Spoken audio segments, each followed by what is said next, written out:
কষ্টটা আমি বুঝতে পারছি শুভ। দেখ, এই রকমই কিছু একটা হবে গেস করে আমি কিন্তু তোকে বারণ করেছিলাম আদ্রিতের পাশে পাশে এত না রাখতে। সব কাজ সবাইকে মানায় না শুভ। আদ্রিদ্দা করে ন্যাকামো করতে না দেখি তোকে। পরমা,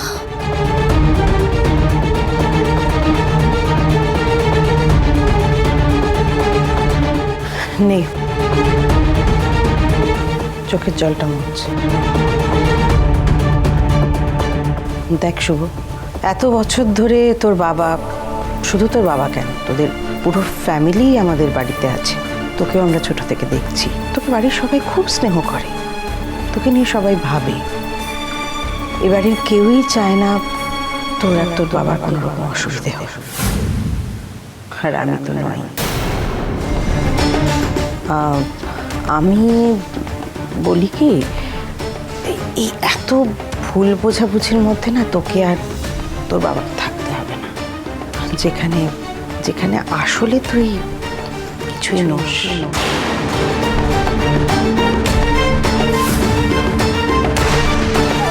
তুই ফিরে যা শুধু।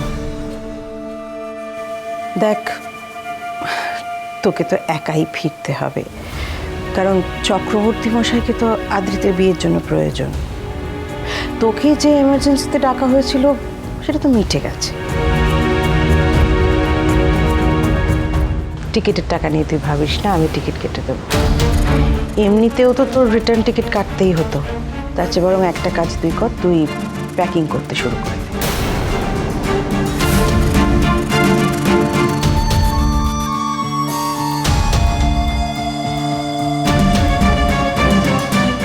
আদ্রিত আর জিনিয়ার বিয়েটা পিসফুলি হতে দে শুভ। ওদের বিয়েতে তুই বাধা হয়ে দাঁড়াস। আদ্রিত আর জিনিয়া, দে are made for each other, তাই না বল? যাওয়ার আগে তো আর মিথ্যে বলা উচিত নয় বড়মা। কি বলো তো, আমার মনে হয় না জিনিয়া আদ্রিতটাকে একটুও বোঝে। আমার মনে হয় না জিনিয়া। আমি দেখছি কালকের ফ্লাইটেই যদি তোর টিকিটের একটা ব্যবস্থা করা যায়।